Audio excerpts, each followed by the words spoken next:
Halo anak-anak, jumpa lagi di video pembelajaran dari ADF Video Edukasi.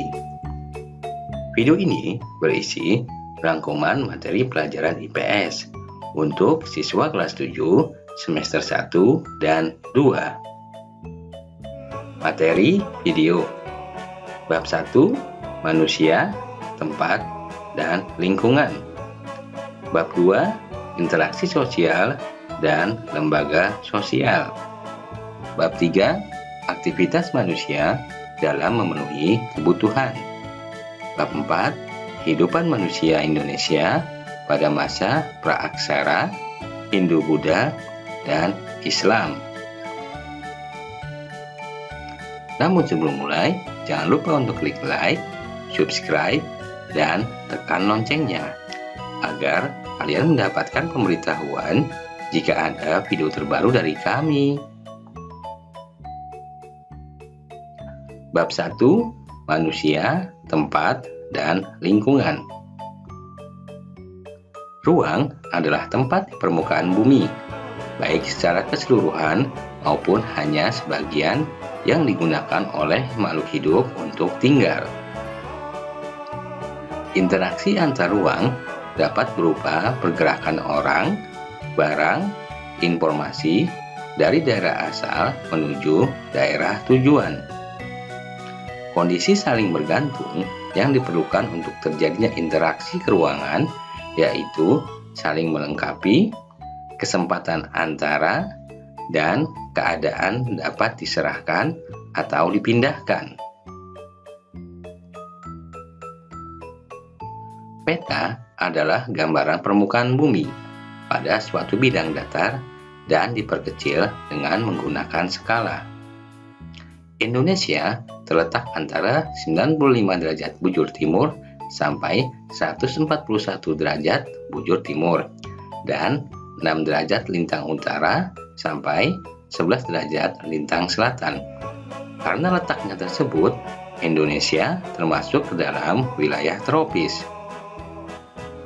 Secara geografis, Indonesia berada di antara dua benua, yaitu benua Asia yang terletak di sebelah utara Indonesia dan benua Australia yang terletak di sebelah selatan Indonesia. Letak geografis Indonesia sangat strategis karena menjadi jalur lalu lintas perdagangan dunia antara negara-negara dari Asia Timur dengan negara-negara di Eropa, Afrika, dan Timur Tengah, serta India. Indonesia memiliki iklim tropis dengan ciri suhu udara yang tinggi sepanjang tahun. Angin muson adalah angin yang terjadi karena adanya perbedaan tekanan udara antara samudra dan benua.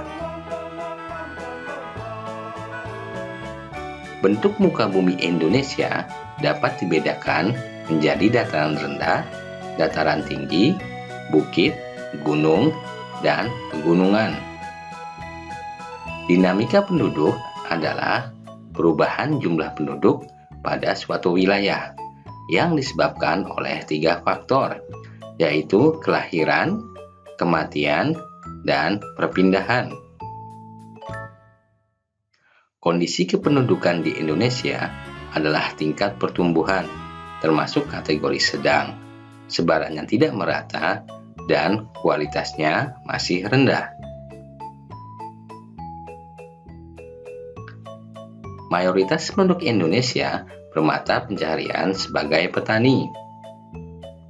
Masyarakat Indonesia merupakan masyarakat yang memiliki suku bangsa dan budaya yang beragam. Secara geologi, Indonesia terletak pada zona tumpukan antar lempeng. Indonesia memiliki keragaman flora dan fauna yang sangat tinggi.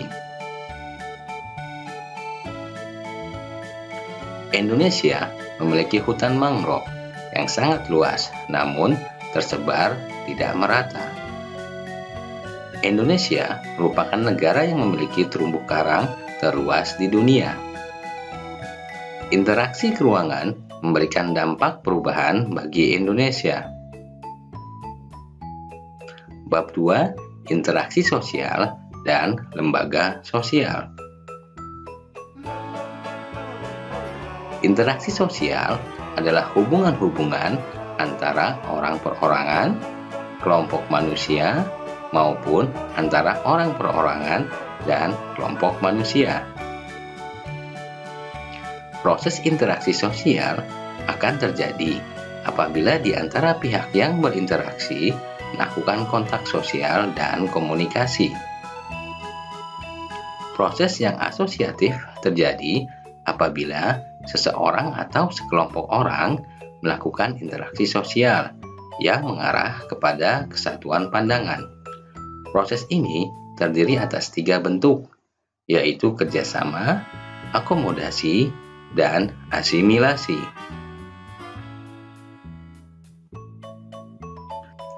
Proses yang disosiatif terjadi apabila seorang atau sekelompok orang melakukan interaksi sosial yang mengarah pada konflik dan merenggangkan solidaritas kelompok. Proses ini terdiri atas 3 bentuk, yaitu kompetisi, kontravensi, dan pertentangan. Di dalam masyarakat dikenal ada 4 tingkatan norma, yaitu cara, kebiasaan, tata kelakuan, dan adat istiadat. Interaksi sosial yang terjalin secara berpola akan menghasilkan lembaga sosial. Oleh karena itu, interaksi sosial berpengaruh besar terhadap terbentuknya lembaga sosial masyarakat yang bersangkutan. Lembaga sosial adalah lembaga yang mengatur rangkaian tata cara dalam memenuhi kebutuhan manusia dalam menjalani kehidupan dengan tujuan mendapatkan keteraturan hidup. Jenis-jenis lembaga sosial adalah lembaga keluarga, lembaga pendidikan, lembaga ekonomi, lembaga politik, dan lembaga agama. Fungsi dan peran lembaga sosial di masyarakat untuk mengatur masyarakat dalam rangka mencukupi kebutuhan pokok atau dasar tiap-tiap anggota masyarakatnya. Dalam pemenuhan kebutuhan manusia, diperlukan suatu lembaga yang mengatur pemenuhan berbagai jenis kebutuhan manusia.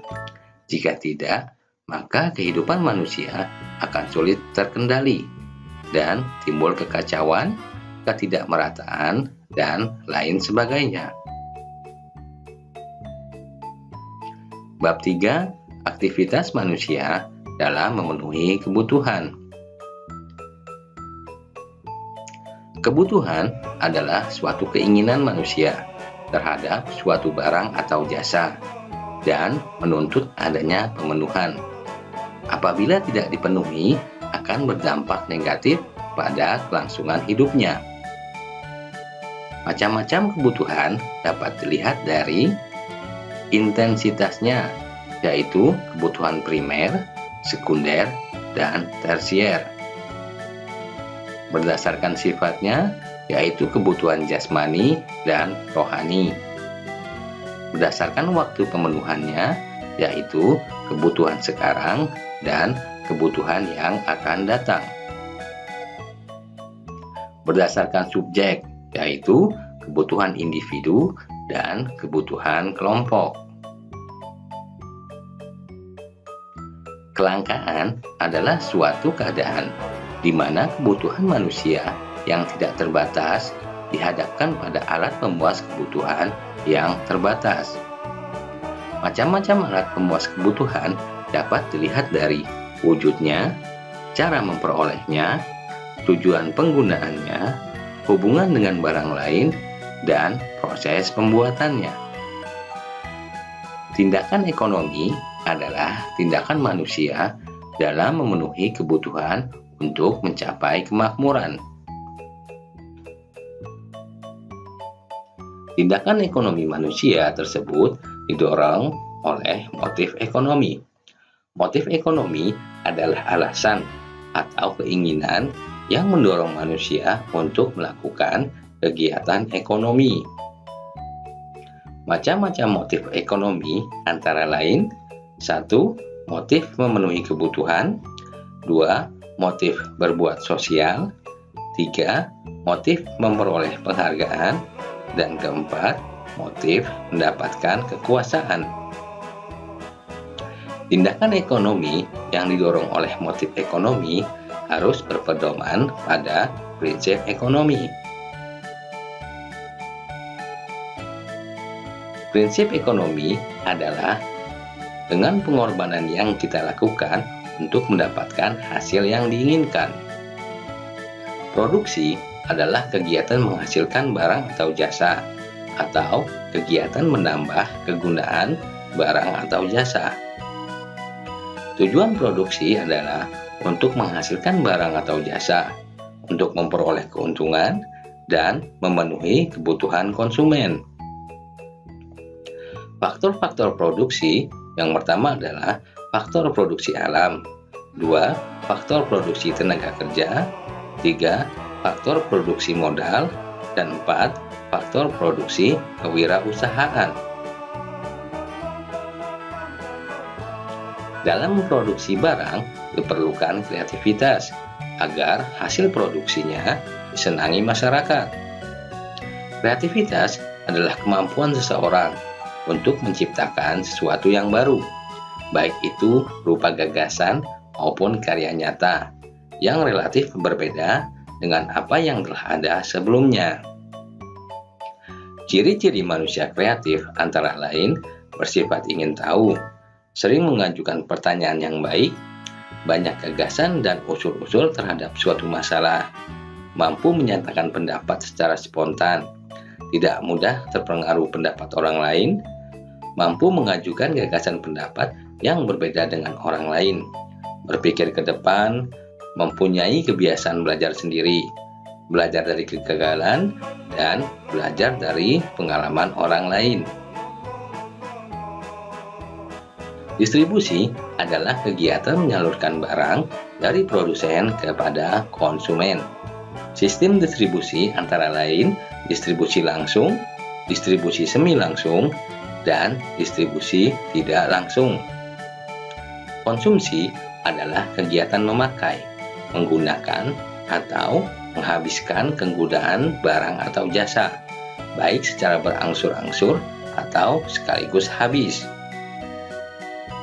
Tujuan orang melakukan kegiatan konsumsi adalah untuk memenuhi kebutuhan. Konsumsi menurut tujuannya dibedakan atas konsumsi produktif dan konsumsi akhir. Bab 4. Kehidupan masyarakat Indonesia pada masa Praaksara, Hindu-Buddha, dan Islam.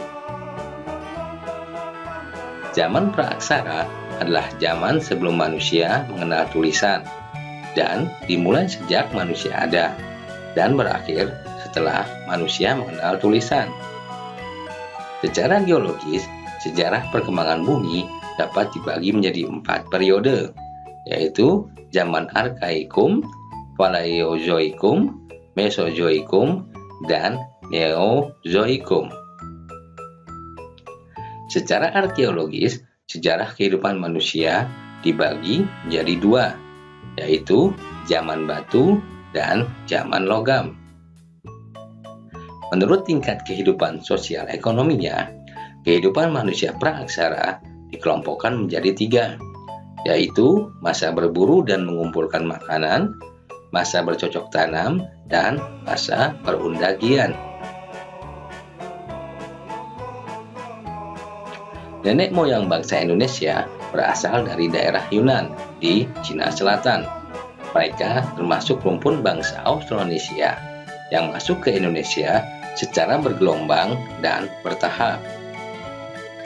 Bangsa Austronesia yang masuk ke Indonesia disebut bangsa Melayu, yang dibedakan menjadi 2 macam, yaitu bangsa Proto-Melayu dan bangsa Deutero Melayu.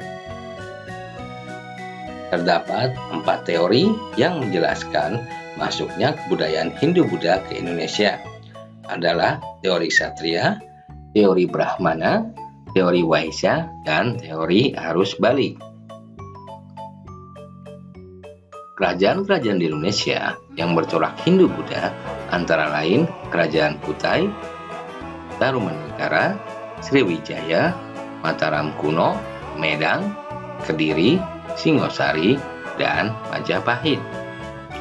Peninggalan sejarah yang bercorak Hindu-Buddha di Indonesia antaranya adalah candi, patung, seni pahat dan ukir, prasasti, dan sastra.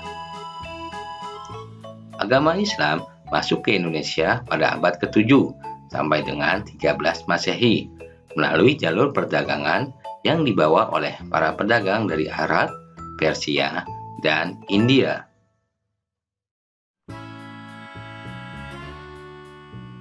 Kesultanan-kesultanan Islam yang ada di Indonesia antara lain adalah Kesultanan Samudra Pasai, Aceh Darussalam, Demak, Mataram, Banten, Banjar, Makassar, serta Ternate dan Tidore.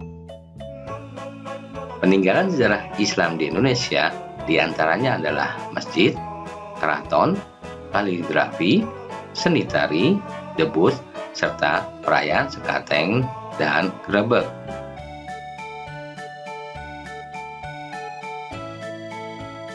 Demikianlah rangkuman materi pelajaran IPS untuk siswa kelas 7 semester 1 dan 2. Sampai jumpa di video lainnya. Jangan lupa untuk klik like, subscribe, dan tekan loncengnya agar kalian mendapatkan pemberitahuan jika ada video terbaru dari kami.